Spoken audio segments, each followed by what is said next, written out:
अस्सलामुअलैकुम, welcome back to my informative and educational channel ऐसे videos. तो भाई गवर्नमेंट ऑफ सिंध ने BPS 5 टू BPS 15 मतलब 5 ग्रेड से 15 ग्रेड तक की जो नौकरियां हैं उन तमाम के लिए एक इजी प्रोसेस और इजी एक मरहले का जो है ना ऐलान किया है और इसका इफ्तिताह किया है। अब इसका प्रोसेस किस तरह होगा, ये तमाम तर भर्तियाँ कैसे काम करेंगी और इसका टेस्ट कैसे आएगा, तमाम तर तफसीलात आपको इंशाल्लाह इस वीडियो में मिलेंगी। तो बिना टाइम ज़ाये किए हम वीडियो को करते हैं स्टार्ट। अस्सलामुअलैकुम, मेरा नाम है शोएब अख्तर और आप देख रहे हैं चैनल ऐसे वीडियो। सबसे पहले मैं आप तमाम का एक विज़न क्लियर करता चलूं। लोगों को लगता है कि सिर्फ सिंध पुलिस में यूनिफॉर्म पर्सन भर्ती होना या पाकिस्तान रेंजर के अंदर, पाकिस्तान कस्टम के अंदर यही मतलब लगता है लोगों को कि अगर हम इनमें भर्ती हो गए तो ही हम गवर्नमेंट इदारे में इन हो सकते हैं, जबकि ऐसा नहीं है। गवर्नमेंट ऑफ सिंध के अंदर सिविल जो इदारे होते हैं, जो सिविलियंस होते हैं, जो सिविलियन पोस्ट होती हैं, वो भी बड़े अहमियत के हामिल हैं। जैसा कि ये भर्तियां हैं जिसके अंदर सर्विसेज, जनरल एडमिनिस्ट्रेशन और कोऑर्डिनेशन डिपार्टमेंट्स शामिल हैं। गवर्नमेंट ऑफ सिंध ने क्या किया है कि अब से 5 से लेकर 15 ग्रेड तक की जो भर्तियां हैं उनके लिए एक टेस्ट का इफ्तिताह किया है। यह टेस्ट आप लोगों ने देना है। यह टेस्ट होगा मैट्रिकुलेशन बेस के ऊपर।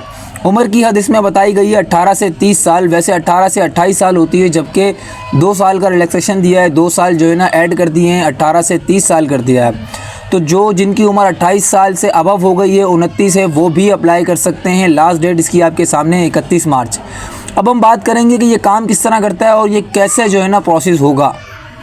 अच्छा, सबसे पहले आप देखें matriculation category screening test for the post of BPS 5 to BPS 15। एक स्क्रीनिंग टेस्ट होगा BPS 5 से लेके BPS 15 तक का, ठीक है। अब नीचे अगर हम देखें पॉइंट नंबर 1 पर लिखा हुआ है the cut off percentage shall be 40%, मतलब जो पासिंग मार्क्स होंगे वो 40% होंगे। नंबर 2 पर लिखा हुआ है the test result shall be valid for 3 years, मतलब ये कि अगर आप ये टेस्ट पास कर लेते हैं तो 3 साल तक की आपको एक डिग्री मिल जाएगी STS के थ्रू, ठीक है।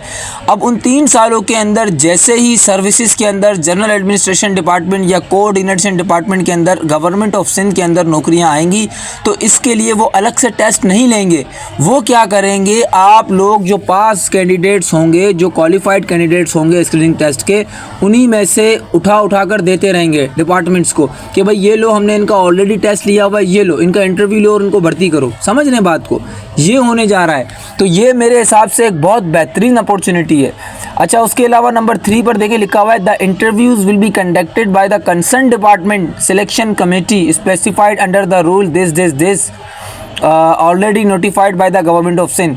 इस पॉइंट में ये कह रहा है कि जो इंटरव्यू लिया जाएगा वो कंसर्न डिपार्टमेंट के थ्रू लिया जाएगा। फॉर एग्जांपल, अगर आप ये टेस्ट पास करने के बाद एजुकेशन के अंदर भर्तियाँ आती हैं तो फ़ौरन जो है ना आपके एक ग्रुप की शक्ल दे के आप लोगों को एजुकेशन के हवाले कर दिया जाएगा। अब जो एजुकेशन के अफसरान होंगे वो क्या करेंगे, एक इंटरव्यू कंडक्ट करेंगे जिसके अंदर आपका इंटरव्यू लेंगे। तो आपने फिर वो इंटरव्यू पास करना आपका ज़रूरी हो जाएगा। जैसे ही आप इंटरव्यू पास करेंगे तो आप डायरेक्ट अपॉइंट हो जाएंगे। ये ऐसे इदारे होते हैं जिसके अंदर फ़िज़िकल रिक्वायरमेंट कोई नहीं होती। फ़िज़िकली आपने भागना नहीं होता, दौड़ना नहीं होता। सिविलियन समझ लें, यूनिफॉर्म से हट के ये एक समझ लें इदारे होते हैं। समझ रहे, उम्मीद करता हूँ बात समझ आ रही होगी। आपने देखा होगा क्लर्क होते हैं, इसके अलावा और भी बहुत सारी पोस्टें हैं। डेटा एंट्री ऑपरेटर्स हो गए, की पंच ऑपरेटर्स हो गए, ये सारे जो है ना BPS 12, BPS 10, BPS 8 grade, 7 grade, 12 grade, 10 grade, 5 grade, ये इन तमाम के अंदर आते हैं, ठीक है। उसके अलावा इसके अप्लाई करने का तरीका बिल्कुल सिंपल है। जिस तरह आप लोगों ने सिंध पुलिस के लिए अप्लाई किया था STS की प्रोफाइल बना के, आप इसी तरह इसके लिए भी अप्लाई कर सकते हैं। STS पर आपको इसकी एडवर्टाइजमेंट चमकती हुई नज़र आ जाएगी, ठीक है। उसके अलावा अगर आप लोगों की ऑलरेडी STS की प्रोफाइल बनी हुई है तब तो आपने परेशान होना ही नहीं है। आपने सिंपल जाना है और अप्लाई कर देना है। आपको एक चालान फॉर्म मिलेगा जो कि तकरीबन 1500 रुपये का चालान है। 1500 का आपने चालान ABL बैंक लिखा हुआ है यहाँ पर, ABL बैंक में जाकर जमा होगा। जैसे ही आप उसको जमा करेंगे तो आपके पास आपका, जिस तरह आप सिंध पुलिस में आप लोगों ने भर्ती के लिए अप्लाई किया था तो आपका पूरा प्रोसेस आपको समझ आ गया होगा। सेम एज़ इट इज़ इसी तरह इसका प्रोसेस है, ठीक है ना। मैट्रिकुलेशन तालीम मांगी गई है, डोमिसाइल PRC सिंध का मांगा गया है, ठीक है।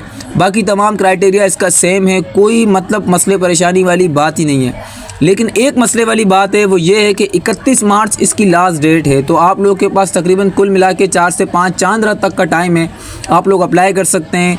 और मेरा आप लोगों को यही मशवरा है कि देखें आप लोगों ने भले जहाँ जहाँ पर भी अप्लाई किया हुआ है, लेकिन इसके अंदर भी लाजमी अप्लाई करें, क्योंकि ये एक ऐसा इदारा है जिसके अंदर अगर आपने एक दफ़ा स्क्रीनिंग टेस्ट पास कर लिया तो वो स्क्रीनिंग टेस्ट आपको 3 साल तक काम आएगा। 3 साल तक जो भर्तियाँ आती रहेंगी आप लोग ही आगे पुश होते रहोगे।